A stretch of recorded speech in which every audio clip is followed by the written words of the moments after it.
ప్రభునానికి మహిమ కలుగునుగాక. మన చదవబడిన లెక్క నుండి ఒక మాట చూద్దాం. 143 కీర్తన 1వ వచనం చదువుకుందాం. యెహోవా నా ప్రార్థన ఆలకింపుము, నా విన్నపములకు సెవియొగ్గుము. నీ విశ్వాసతను బట్టి నీ నీతిని బట్టి నాకు ఉత్తరమేము. చిన్న ప్రార్థన. గనుడా యేసయ్యా నీకు వందనాలు. సమయంలో నీ పాదాల దుఃఖొస్తున్నాం అయా, చదవబడిన లేఖనాల ద్వారా నీ బిడ్డలైన మా అందరితో మాట్లాడండి. మా పాప దోషములన్నింటినీ క్షమించి మాకు అవసరమైన వాక్యాన్ని నువ్వు తెలియచేసి నీ నామను గొప్ప చేసుకోమని యేసునామంలో ప్రార్థన అడుగుచున్నాం తండ్రి, ఆమేన్. హల్లెలూయా. చూడండి, ఇక్కడ వాక్యం అంటుంది, దావీదు అంటాడు, యెహోవా నా ప్రార్థన ఆలకించు అని చెప్తే ఏమంటున్నాడు? నా విన్నపములకు సెవియొగ్గుము, నీ విశ్వాసతను బట్టి నీ నీతిని బట్టి నాకు ఉత్తరము. దేవుడు మన ప్రార్థన ఆలకించేవాడు. అందుకే కీర్తనలు అంటాడు, ప్రార్థన ఆలకించేవాడా సర్వశరీరులు నీ యొద్దకు వస్తారు అంటాడు. అదే కీర్తనల్లో ఇంకో మా దగ్గర అంటాడు, నిజముగా మొర్రపెట్టు వారికి నేను సమీపముగా ఉన్నాను అని చెప్తూ ఉన్నాడు. కనుక ఈరోజు హృదయపూర్వకంగా దేవునికి ఏం చేయాలంటే ప్రార్థన చేయటం మనము నేర్చుకోవాలి. ఇక్కడ దావీదు అదే అంటున్నాడు, నా ప్రార్థన ఆలకించు, నా విన్నపాలకు ఏమిట సెవియొగ్గు. ఆయన యెషయా గ్రంథం 59:1 అంటాడు కదా, రక్షింపనేరకై ఉండినట్లు నా హస్తము కూర్చు కాలేదు, విననేరకై ఉండినట్లు నా చెవులు మందము కాలేదు. అంటే ఆయన మన మనవి ఆలకించే దేవుడుగా ఉన్నాడు. అది ఎలా మొరపెట్టాలి అంటే నిజముగా మొరపెట్టాలి. అందుకే ఆయన అంటాడు, మత్తయి సువార్త 7:7 అంటాడు కదా, అడుగుడి ఇవ్వబడును, వెతుకుడి మీకు దొరుకును అని చెబుతున్నాడు. హల్లెలూయా. చూద్దాం, ఇంకొక మాట చూస్తున్నట్లయితే అదే 143 కీర్తన 11వ వచనంలో ఒక మాట అంటాడు. చూడండి, అక్కడ అంటాడు, యెహోవా నీ నామమును బట్టి నన్ను బ్రతికింపుము, నీ నీతిని బట్టి నా ప్రాణమును శ్రమలో నుండి నన్ను తప్పించు. చూడండి, ప్రార్థిస్తున్నప్పుడు దావీదు ఎలా ఉన్నాడంట? శ్రమలో ఉన్నాడు. అందుకే 18వ కీర్తనలో అంటాడు, నా శ్రమలో నేను యెహోవాకు మొర్రపెట్టాను అంటాడు. 121వ కీర్తనలో అంటాడు, కొండల తట్టు నా కన్నులెత్తుచున్నాను, నాకు సహాయము ఎక్కడి నుండి వచ్చును? సహాయం చేసే దేవుడికే మనం మొర్రపెట్టాలి. అది ఎలా మొర్రపెట్టాలంటే హృదయపూర్వకంగా దేవునికి మొరపెట్టడం మనం నేర్చుకోవాలని వాక్యం చెప్తుంది. హల్లెలూయా. మరి ఈరోజు నువ్వు నేను ఎలా మొరపెడుతున్నాం? అసలు మన ప్రార్థన దేవుడు ఆలకిస్తూ ఉన్నాడా?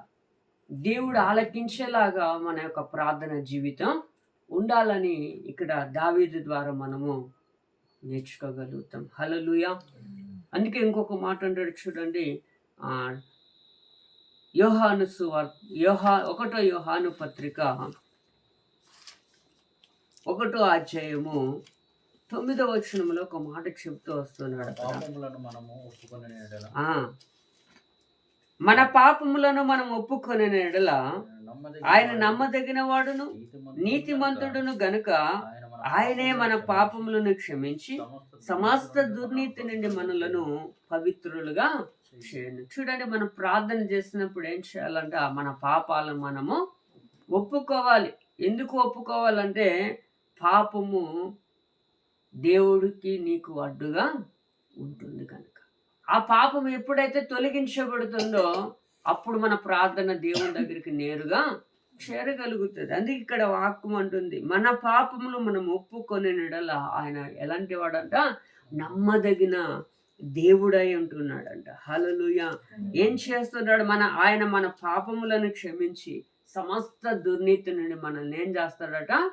పరిశుద్ధులుగా చేస్తాడని వాక్యం చెప్తుంది. కనుక ఈరోజు నువ్వు నేను పాపమును హృదయములో దాచిపెట్టుకొని మనం ప్రార్థన చేస్తే ఆయన మన ప్రార్థన ఆలకించడు.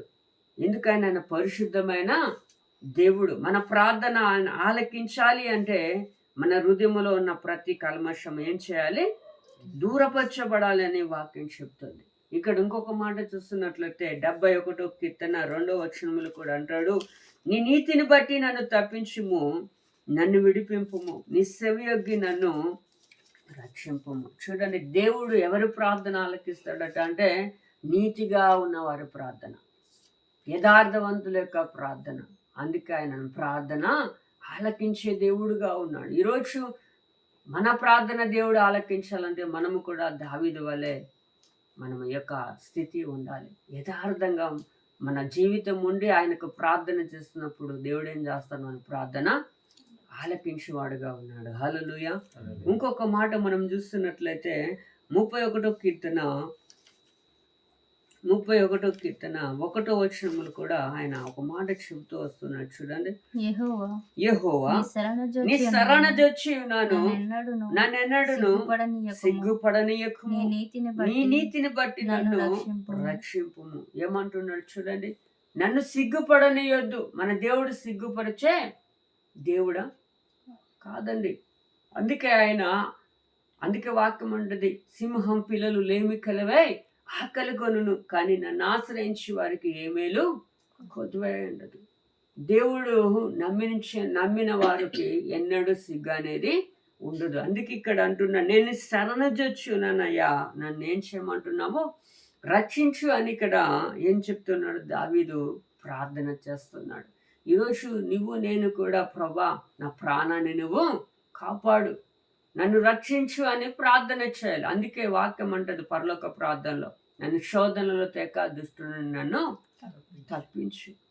ఎందుకంటే మనం అంత్య దినాల్లో ఉన్నాము కనుక దుష్టుడు ఎవరిని మృంగుదునా అనట, దుష్టుడు ఏం చేస్తున్నాడట? పొంచి చూస్తున్నాడని వాక్యం చెప్తుంది. హల్లెలూయా.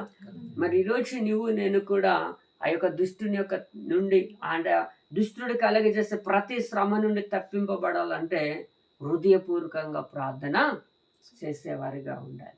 ప్రార్థన చేసేటప్పుడు మన హృదయంలో ఉన్న ప్రతి పాపం ఏమవ్వాలి? దూరపరచబడాలి. ఎప్పుడైతే దూరపరచబడుతుందో అప్పుడే మన ప్రార్థన దేవుడు ఏం చేయగలుగుతాడు? ఆలకిస్తాడు. హల్లెలూయా. ఆయన పరిశుద్ధుల యొక్క ప్రార్థన మీద సెవియొగ్గే దేవుడు. ఇంకొక మాట చూస్తున్నట్లయితే 140వ కీర్తన 6వ వచనములు కూడా ఒక మాట చెబుతున్నాడు. చూడండి, అక్కడ అంటాడు, అయినను నేను యెహోవాతో ఇలాగూ మనవి చేయుచున్నాను, యెహోవా నీవే నా దేవుడవు, నా విజ్ఞాపములకు సెవియొగ్గుము. చూడండి, దావీదు ఏమంటున్నాడు? నీవే నా దేవుడవు, నేను చేస్తున్న విజ్ఞాపనలకు నువ్వేం చేయమంటున్నాడు?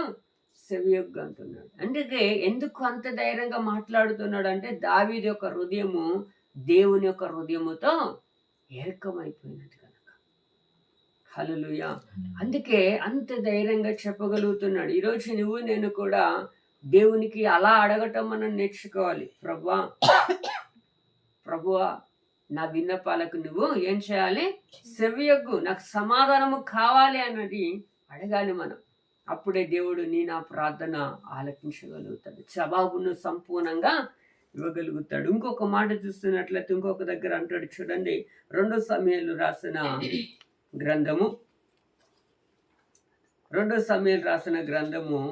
7వ అధ్యాయము 25వ వచనములు కూడా ఆ మాట మనకు సెలవిస్తున్నాడు.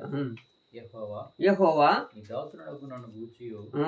నా కుటుంబమును గూర్చి సెలవిచ్చిన మాట ఎన్నటికి నిలిచినట్లు దృఢపరిచి సైన్యములకు అధిపతియగు యెహోవా ఇశ్రాయేలులకు దేవుడై ఉన్నాడను మాట చేత నీ నామమునకు శాశ్వత మహిమ కలిగినట్లును ఈ దాసుడనైన నా కుటుంబము నీ సన్నిధిని స్థిరపరచబడినట్లును సెలవిచ్చిన మాట నెరవేర్చుము. హల్లెలూయా.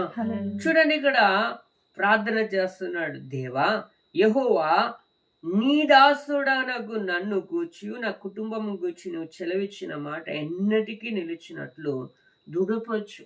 నువ్వు నా కుటుంబానికి నాకు ఒక మాట ఇచ్చావు, దాన్ని నా జీవితంలో ఏం చేయమంటున్నాడు? స్థిరపరచు అని ఇక్కడ దావీదు ప్రార్థన చేస్తున్నాడు. ఈరోజు నేను కూడా అలా ప్రార్థన చేయాలి. ప్రభా నన్ను నా కుటుంబాన్ని ఏం చేయాలి? రక్షించు, నన్ను కాపాడు ప్రభా అని ప్రార్థన చేయాలి. ఎందుకంటే ఈ అంత్య దినాలలో మనము పడిపోకూడదు. హల్లెలూయా. ప్రార్థన లేని వాడు ఏమైపోతారట? పడిపోతారు. ప్రార్థనలో ఎలాంటి ప్రార్థన ఉండాలంటే దేవుడు అంగీకరించే రీతిగా మన ప్రార్థన ఉండాలి. ఇక్కడ దావీదు యొక్క ప్రార్థన దేవుడు అంగీకరిస్తున్నాడు. ఎందుకంటే ఆయన ప్రార్థన ఆలకించేవాడుగా ఉన్నాడు. హల్లెలూయా. మరి ఈరోజు నువ్వు నేను మన యొక్క ప్రార్థన ఎలా ఉంటుంది? దేవుడు మన ప్రార్థన ఆలకించేదిగా ఉంటుందా? దేవుడు మన ప్రార్థనను తృణీకరించేదిగా ఉంటుందా? జ్ఞాపకం చేసుకుందాం. ఇంకొక మాట చూస్తున్నట్లయితే 89వ కీర్తనలో కూడా ఒక మాట చెప్తూ ఉన్నాడు. చూడండి, 89వ కీర్తన 1వ వచనములు కూడా అంటాడు కదా, యెహోవా యొక్క కృపాతిశయమును నిత్యము నేను కీర్తించెదను, తరతరములకు నీ విశ్వాసతను నా నోటితో తెలియచేసేదనని ఇక్కడ చెప్తూ వస్తున్నాడు. చూడండి, హల్లెలూయా. యెహోవా యొక్క కృపాతిశయములు నిత్యము నేనేం చేస్తాను? కీర్తిస్తానని చెప్తున్నాడు. దేవుణ్ణి మనం ఎప్పుడు గణపరిచేవారుగా ఉండాలి. హల్లెలూయా. అలా ఉన్నప్పుడే దేవుడు మన ప్రార్థన ఆలకించగలుగుతాడు. ఈరోజు నువ్వు నేను ఎలా ఉన్నావు ఒకసారి జ్ఞాపకం చేసుకుందాం. దావీదు వల్లే హృదయమును తెరిచి, ప్రభా నా ప్రార్థన ఆలకించు, నా విజ్ఞాపనలకు సెవియొగ్గు ప్రభా అని ప్రార్థన చేద్దాం. కనుక ఈరోజు వాక్యం వింటున్న నీవు నేను నిజంగా దేవునికి మొరపెడుతున్నామా? ఒకసారి పరీక్ష చేసుకుందాం. ఈ కొద్ది మాటలు దేవుడు దీవించును గాక. ఆమేన్.